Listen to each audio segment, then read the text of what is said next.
चैतन्य दर्शन में आज समाचार में पुनः आप सभी का स्वागत है। समाचार की दृष्टि से दो महत्वपूर्ण समाचार है।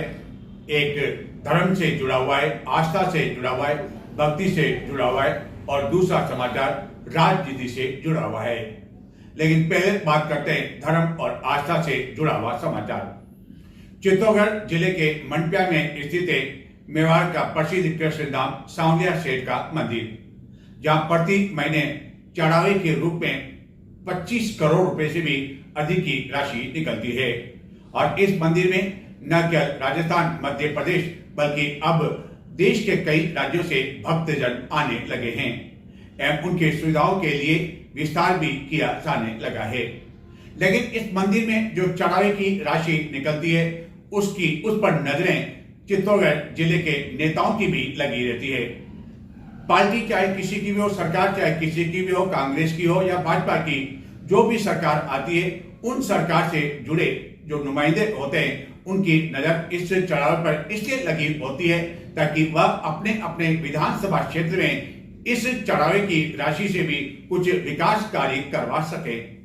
एवं इसी तरह का एक फैसला लगभग 7 साल पहले वसुंधरा राजे जब मुख्यमंत्री थी तो उस समय लिया गया था, जिसको लेकर कुछ जनों ने न्यायालय में एक बात दायर किया और अब इसका निर्णय आ चुका है, जिसके तहत यह कहा गया है कि श्री सांवलिया मंदिर मंडल में श्री सांवलिया मंदिर को जो यह भेंट राशि चढ़ाई जाती है, करोड़ रुपए की जो राशि आती है, उस चढ़ावे की राशि का उपयोग अब अन्य किसी भी स्थान पर नहीं लिया जा सकेगा। यानी कि इस राशि का उपयोग सांवलिया मंदिर के अलावा बाहर कहीं भी नहीं कर सकेंगे। ऐसा नहीं कि चित्तौड़गढ़ में, कपासर में या बेगू में कोई भी घोषणा कर दे और इस राशि को खर्च कर दे, ऐसा अब नहीं हो पाएगा। बताते आखिरकार क्या रहा फैसला। मेवाड़ के प्रसिद्ध कृष्णधाम श्री सांवलिया जी, जहां प्रति माह चढ़ावे की राशि लगातार बढ़ती जा रही है, उस चढ़ावे की राशि से चित्तौड़गढ़ जिले में विभिन्न स्थान पर राशि व्यय किए जाने के लिए जनप्रतिनिधियों द्वारा घोषणा कर दी जाती है। सरकार चाहे कांग्रेस की हो या भाजपा की हो, सरकार से जुड़े हुए जनप्रतिनिधियों द्वारा इस तरह की घोषणाएं अक्सर अब तक की जाती रही है। लेकिन अब न्यायालय के एक निर्णय के कारण ऐसा संभव नहीं हो पाएगा।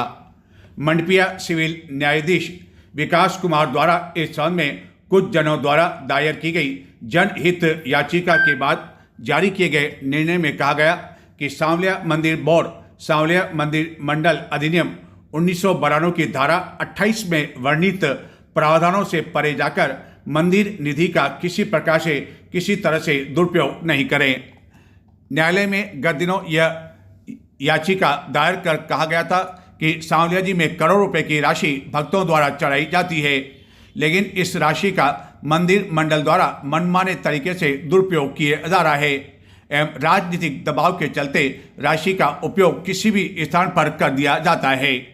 दरअसल इस पूरे मामले की शुरुआत साल 2018 में उस समय हुई जब मंदिर मंडल ने राज्य सरकार की एक बजट घोषणा के तहत चित्तौड़गढ़ जिले के मातृकुंडिया तीर्थ स्थल के विकास के लिए 18 करोड़ रुपए देने का प्रस्ताव पारित कर दिया था।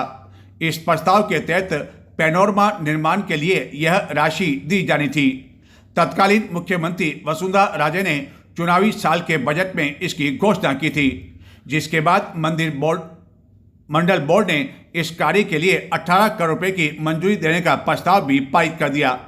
इस प्रस्ताव का विरोध करते हुए मंडपिया के लोगों द्वारा सिविल न्यायालय में जनहित वाद दायर किया था और यह कहा था कि मंदिर की कमाई का पैसा भक्तों और स्थानीय जरूरतों पर खर्च होने के बजाय बाहरी योजनाओं एवं राजनीतिक हितों के लिए किया जा रहा है। इस पर न्यायालय ने सुनवाई करते हुए अस्थायी निषेधाज्ञा जारी कर दी थी। वहीं मंदिर मंडल के अधिनियम 1992 की धारा 28 के प्रावधानों के प्रति प्रतिकूल होने पर इसे अब निरस्त कर दिया। श्री सांवलिया मंदिर मंडल के मुख्य कार्यपालक अधिकारी एवं अध्यक्ष को स्थायी निषेधाज्ञा के माध्यम से पाबंद भी किया गया कि वह इस प्रस्ताव के अनुसरण में कोई राशि अब जारी नहीं करें और यह भी कहा गया कि सांवलिया मंदिर मंडल की संपत्ति सरकार का खजाना नहीं होकर मंदिर के देवता की संपत्ति है और इसका उपयोग किसी राजनीतिक महत्वाकांक्षा को पूरा करने के लिए नहीं किया जा सकता है। इस निर्णय को लेकर अब यह मंथन होने लगा है कि क्या इसको लेकर अपील की जाए, क्योंकि कई जनों का यह भी मानना है कि भंडारे से जो चढ़ावे की राशि आती है करोड़ रुपए, उसका विकास का जो काम है पूरे जिले में होना चाहिए, क्योंकि पूरे जिले से भक्त जन आते हैं। इस कारण हो सकता है कि आने वाले दिनों में जो यह निर्णय आया इसके खिलाफ अपील भी कुछ जनों द्वारा दायर की जा सकती है। सांवलिया मंदिर का जो भंडारा है वह बुधवार को खोला गया और पहले दिन ही गिनती में 12 करोड़ रुपए से अधिक की राशि निकली और अब गिनती का काम 21 नवंबर को फिर से शुरू किया जाएगा। चित्तौड़गढ़ से लगभग 40 किलोमीटर की दूरी पर मंडपिया में स्थित श्री सांवलिया सेठ का बुधवार को 2 माह बाद भंडारा खोला गया और प्रथम चरण की गणना में 12 करोड़ 35 लाख रुपए से अधिक की राशि प्राप्त हुई। भंडारा खोलने से पूर्व राजभोग आरती की गई। इस बार मंदिर परिसर में ही बने सत्संग हॉल में कड़ी सुरक्षा के बीच दान राशि की गिनती की जा रही है। दूसरे चरण की गिनती अब 21 नवंबर को द्वितीय चरण में की जाएगी है। श्री सांवलिया सेठ का दीपावली पर 2 माह बाद और होली पर 1.5 माह बाद भंडारा खोला जाता है। साल में 11 बार भंडारा यह खोला जाता है। इस भंडारे से निकलने वाली राशि को गिनती के लिए विभिन्न बैंकों के खजांची के साथ ही मंदिर मंडल के कर्मचारियों आदि द्वारा इसकी गिनती की जाती है। अब राजनीति की जो हम बात कर रहे थे, चित्तौड़गढ़ कांग्रेस जिला अध्यक्ष के साथ ही राजस्थान में 48 कांग्रेस के नए जिलाध्यक्षों की नियुक्ति नवंबर माह के प्रथम सप्ताह में होनी थी।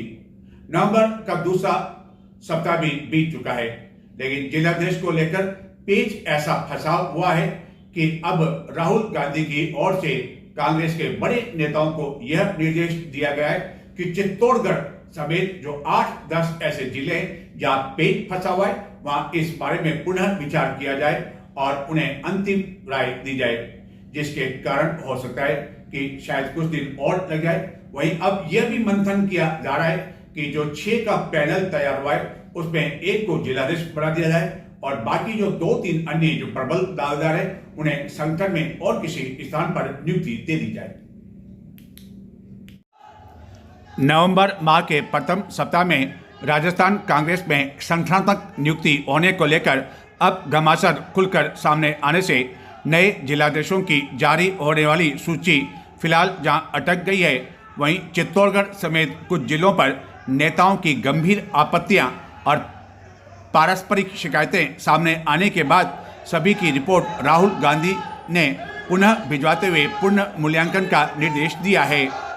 चित्तौड़गढ़ समेत कुछ जिलों में पैनल तैयार करने की प्रक्रिया को लेकर आपत्तियां सामने आने के बाद कई गुटों ने हाईकमान तक शिकायत पहुंचा दी थी कि पर्यवेक्षकों की रिपोर्ट एक तरफा है एवं स्थानीय समीकरणों आदि को नज़रअंदाज किया गया है। पैनल में शामिल चित्तौड़गढ़ के एक दावेदार को लेकर कांग्रेस के एक नेता का पत्र तो सोशल मीडिया पर गत दिनों लीक भी हो गया, जिसमें कई तरह के आरोप भी लगाए गए। इस तरह की अन्य कुछ शिकायतें भी विभिन्न जिलों की राहुल गांधी तक पहुंचने के बाद राहुल गांधी ने पूरी प्रक्रिया पर पूर्ण विचार करने का निर्देश दिया है।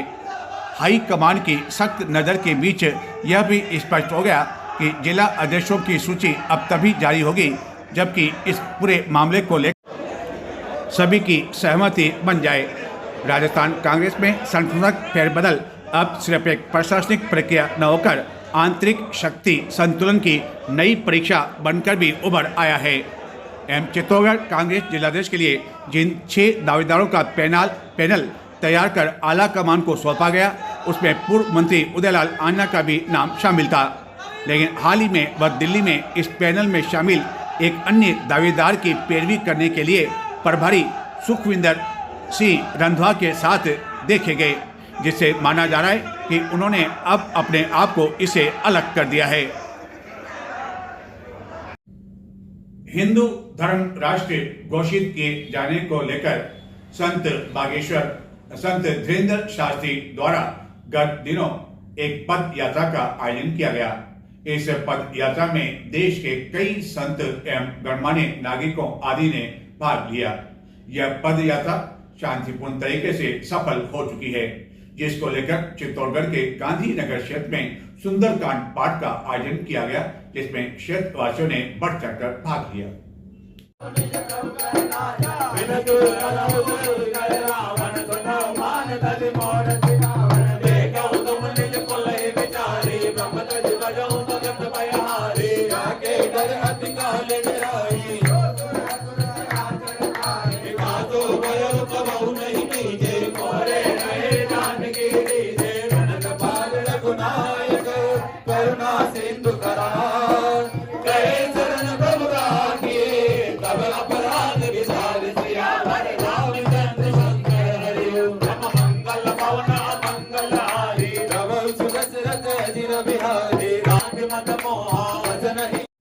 चित्तौड़गढ़ के एक व्यवसायी रमेश ईनानी की दिन दहाड़े की गई हत्या के मामले में गिरफ्तार किए गए मुख्य आरोपी को गुरुवार को पुनः न्यायालय में पेश किया जाएगा। उसे 2 दिन के रिमांड पर लिया गया था। यह रिमांड अवधि अब गुरुवार को समाप्त होने जा रही है और उसके बाद अब देखना यह है कि क्या पुनः रिमांड उसका मिल पाता है या नहीं।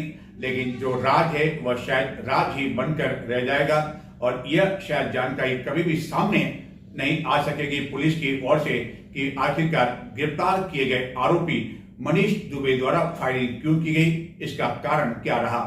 लेकिन पुलिस द्वारा बुधवार को विभिन्न स्थानों पर इस अभियुक्त को ले जाया भी गया और दुर्ग पर भी ले जाया गया, जहां की प्रसाद बेचने वाले एक व्यक्ति को पुलिस कोतवाली फिर से बुलाया गया, जिसके कहने पर गोपाल नगर में उसे कमरा किराए पर दिया गया था, यानी कि मनीष दुबे को उससे फिर से पुलिस द्वारा पूछताछ की गई। नजर डालते हैं कुछ और समाचार की ओर, लेकिन संक्षिप्त में देखते रहें चित्तौड़ दर्शन। पूर्व प्रधानमंत्री स्वर्गीय इंदिरा गांधी की जयंती पर जिला अध्यक्ष भैरूलाल चौधरी की अध्यक्षता में जिला कांग्रेस कार्यालय में पुष्प अर्पित कर पुष्पांजलि दी गई। इस अवसर पर कांग्रेस के कई पदाधिकारी एवं कार्यकर्ता मौजूद थे। इसी तरह इंदिरा गांधी स्टेडियम में एनएसआई की ओर से भी श्रद्धांजलि अर्पित की गई, जबकि महाराणा प्रताप पीजी कॉलेज में भी संजय राव के नेतृत्व में छात्र छात्राओं ने उन्हें पुष्प अर्पित किए और 2 मिनट का मौन रख श्रद्धांजलि दी गई। एनएसआई के कई कार्यकर्ता इस अवसर पर मौजूद थे। जिला विधिक सेवा प्राधिकरण के सचिव सुनील कुमार की अध्यक्षता में इस वर्ष की 4th राष्ट्रीय लोक अदालत के उपलक्ष्य में जिला विधिक सेवा प्राधिकरण परिसर में विशेष लोक अदालत का आयोजन किया गया।